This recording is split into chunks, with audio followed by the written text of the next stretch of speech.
has always been during the investigation that the RCMP should not have been investigating this matter, should not be investigating any matter. We've got some breaking news here. Welcome back to Moose and Loose. Today we've got Justin Trudeau announcing a new high-speed rail. That's not really the breaking news. The breaking news is what he's trying to hide with the high-speed rail. Let's jump into this. So first off, we got this one here. Federal government here announced a historic $40 billion infrastructure project, which, as you can see on this article here, could balloon to as high as $80 billion. The government made a statement here, said Canada's investment in the co-development phase of the project represents $3.9 billion over 6 years, starting 2024-2025. So you can see the rail project here up to 300 kilometers hour going from Toronto to Quebec. Stops in Peterborough, Ottawa, Level, Montreal. This place here, which I'm not going to pronounce properly. In a press conference, Justin Trudeau was asked if the contract would be able to be changed by the next government. With the consortium, will there be any guarantees to make sure that if there's a successor, you will have a successor, if there's a next government, let's say the Conservatives, won't be able, or it won't be easy for them to stop the project? Listen, this high-speed rail in this country was always going to be a project that would be take long enough to build that it would cover multiple governments at all different orders of government, from municipal to provincial to federal.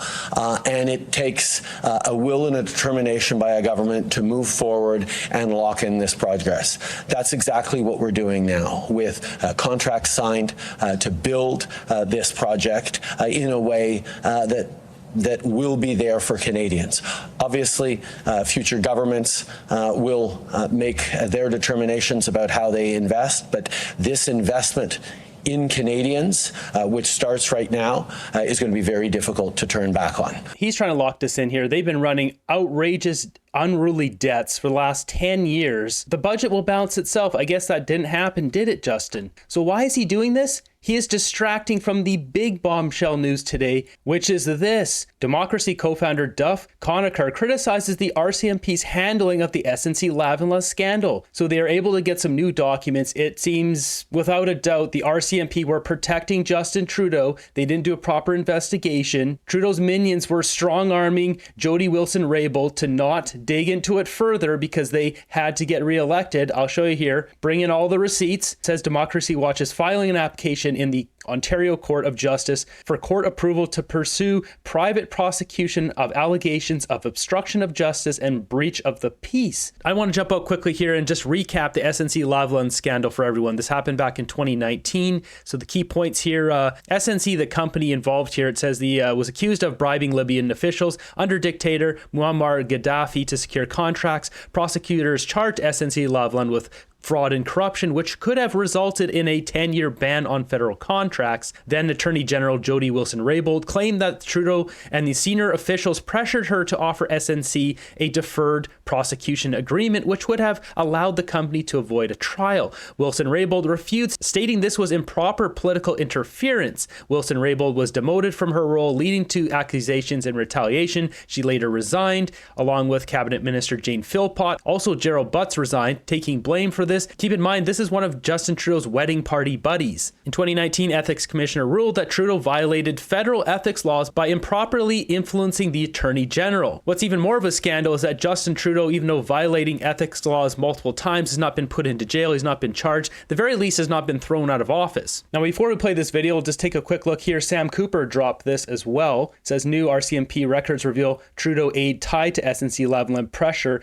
to election strategy. And here are the receipts here. So this transcript, it says interview with Jessica Prince, former chief of staff to Josie Wilson-Raybould by RCMP Sergeant Pickens and Sergeant Williams, with several parts redacted, no reason given for any of the redactions. It says here parts of redacted from Prince's description of the phone call she'd received on September 16th, 2018 from Matthew Bouchard and Elder Marks both then senior advisor to the PM. So we've got two senior advisors to Justin Trudeau, and the redacted parts here from Prince's description of the phone calls she received from Ben Chin, the chief of staff, then Minister of Finance Bill Morneau. Prince tells the RCMP during the October 26, 2018 phone call with Bouchard, he told her that Jody Wilson-Raybould needed to intervene to help the Liberals get re-elected. That's right. And she clearly told him that Jody Wilson-Raybould intervening would be political interference in a prosecution. I am here today to announce that Democracy Watch is taking the next step in its years-long process to hold the Trudeau government and Prime Minister Trudeau and the Trudeau cabinet accountable for pressuring the Attorney General back in the fall of 2018 to intervene and stop the prosecution of SNC-Lavalin. And Democracy Watch has chased after the RCMP right back since these revelations were made in February 2019, filed access to information requests and pushed on those requests, and has had now more than 3,600 pages of internal investigation documents disclosed by the RCMP. What those documents show is that the RCMP did a weak, incomplete investigation. They only interviewed 4 of 15 key witnesses. 4 of 15 witnesses. That's what the RCMP interviewed. This is a disgrace. What a joke. We knew the whole time the RCMP paid off doing Trudeau's bidding. Here it is. I should note too, I'm playing this in 1.25x speed because he speaks really slow. They trusted the public statements of everyone involved in pressuring the Attorney General, Jody Wilson-Raybould, at the time. And they also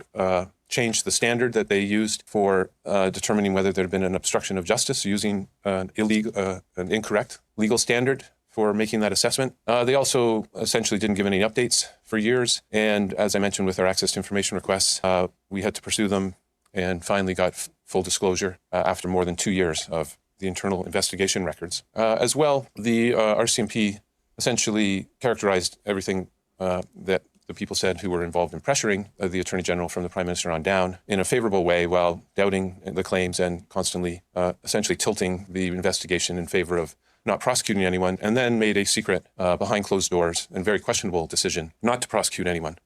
Given the evidence and given as well that the RCMP did not apply the correct legal standard in terms of reviewing the evidence and determining whether there had been an obstruction of justice, and also given that the RCMP did not consider in its investigation whether the Prime Minister or anyone else had committed a breach of trust, Democracy Watch is today filing an application in Ontario Court of Justice for court approval to pursue a private prosecution of these allegations of obstruction of justice and breach of trust. That's what I'm here today to announce. And Democracy Watch's position has always been during the investigation that the RCMP should not have been investigating this matter, should not be investigating any matter involving the federal cabinet ministers, because the RCMP commissioner, the deputy commissioner, and the heads of every division of the RCMP are all chosen by and serve at the pleasure of the Prime Minister and the cabinet. And as a result, they lack independence and are vulnerable to political interference. And what should have happened is that a special prosecutor should have been chosen not by the ruling party cabinet, not by the RCMP commissioner who serves at the pleasure of that cabinet, but through a fully independent process. And that special prosecutor should have both directed the investigation and also issued a public statement at the conclusion of the investigation concerning prosecutions. And if there was a decision not to prosecute anyone, that would have been disclosed. And obviously, if there had been a prosecution, that would have been pursued in court. Wow. So what he just dropped there right at the end? Because the RCMP commissioner, the deputy commissioner, and the heads of every division of the RCMP are all chosen by and serve at the pleasure of the Prime Minister and the cabinet. And as a result, they lack independence and are vulnerable to political interference. Wow. So he's just calling that straight out. RCMP have not been doing their jobs, have been protecting Trudeau, Trudeau's aides, all his little minions, did their best to push back against Jody Wilson-Raybould, covering up scandals and corruption. When will we see an orange jumpsuit for Justin Trudeau? They're all in on it, every last one of them. RCMP investigating their bosses? Well, only in Canada. Canada needs constitutional, electoral, and Senate reform. But hey, we're here getting a new train. Choo-choo on that. That's basically it. So they're using this train, this whole situation here, to distract from what's really going on. Now, this new rail corridor isn't in place yet, and we don't yet know when it would be completed. But we do know a little bit about just how fast these trains are going to be going. Sources have told our colleagues at Radio Canada these trains are going to travel some 300 kilometers per hour. Just to put that in perspective, currently Via Rail trains travel at about half of that speed. The hope is that you could go from Toronto to Montreal in about 3 hours. So I've taken one of these bullet trains from the north to the south of Taiwan. They do rip real fast. So digging into my personal archive, here's some bullet train footage from Taiwan.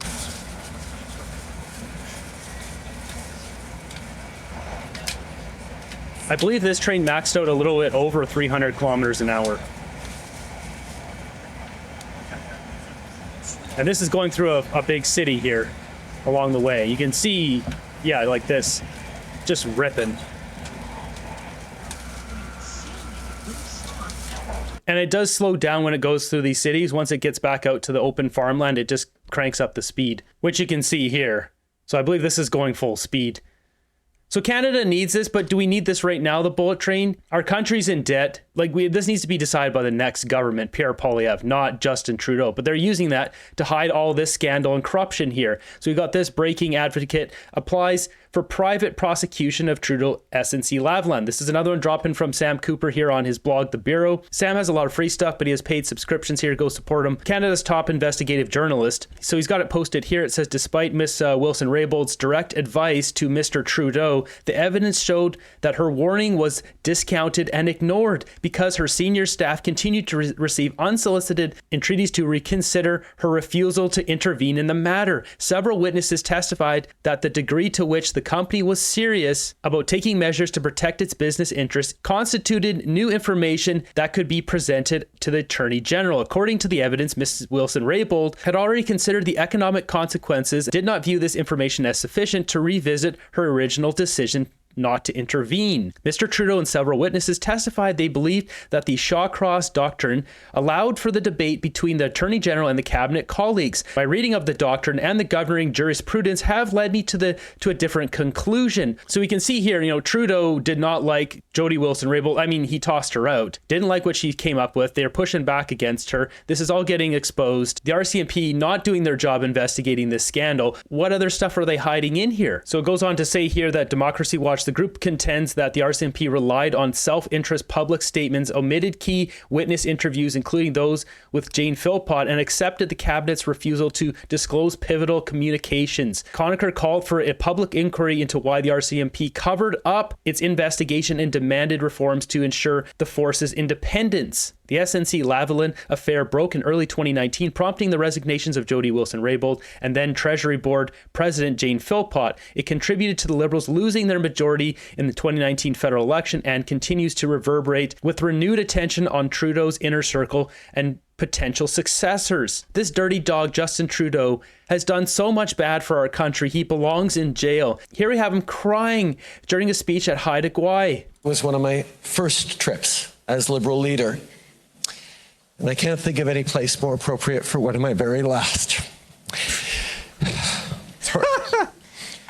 You guys, the corruption's been good, guys. Achingly beautiful place, not only because of the incredible hospitality of the Haida Nation, not even because this place is so important to me and my family, but because today marks a monumental step in the fulfillment of a solemn promise. It marks the beginning of a new chapter in the relationship between the Haida Nation and the Government of Canada. A new chapter. So he's doing this because he wants to cover up the scandal. He's filling the news circuit with all this stuff. High-speed train, Haida Gwai, all of it. They knew this was coming out and they're like, we have to plug the media with other stuff. That commits the government to partner as true equals with the Haida Nation. A new chapter that enshrines the right of the Haida to control their own destiny. A new chapter that confirms an incontrovertible and long-known truth. Haida Gwai belongs to you, the Haida people.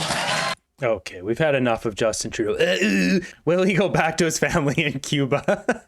Oh my God, I wish he would just go away already. He's auditioning to get his job as drama teacher back. Next up, we got Jagmeet Singh here at a press conference. He's asked about pipelines and if he supports an east-west pipeline. Check out this. Right. Talking about building things like hospitals, roads, bridges.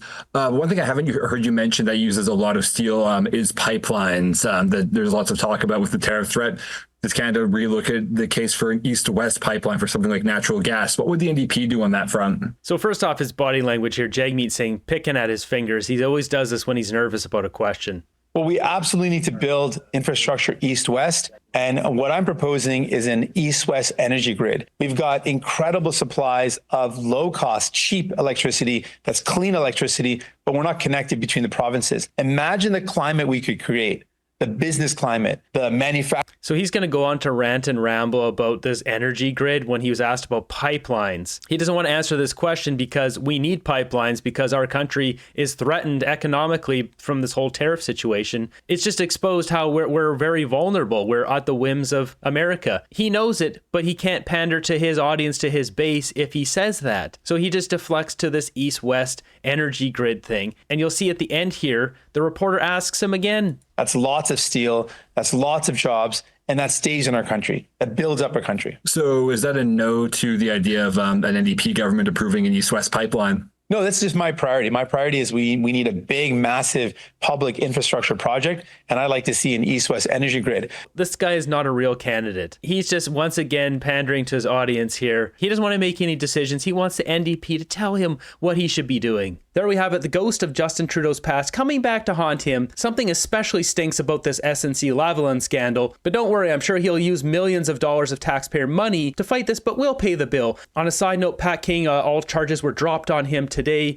I believe he has like 3 months of house arrest he has to deal with, but it's just unbelievable that a Canadian protesting would be potentially charged with 10 years in jail, but you've got guys with smoke grenades chanting for the end of people of Israel every single day for a year, and not a single charge is laid. Our country is falling into disarray. We're being taken over by cartels from around the world. The Americans are trying to liberate us. We're still in for a bumpy ride as there's a population in this country that seems to have a thirst, a love for absolute rampant corruption in supporting Mark Carney, thinking he's going to be the golden child to save Canada. Maybe golden girl, but not the golden child. Mark Carney isn't saving anything. What kind of global banker would step down from 20 boards, sitting on the board of a massive company in Brookfield, to become prime minister?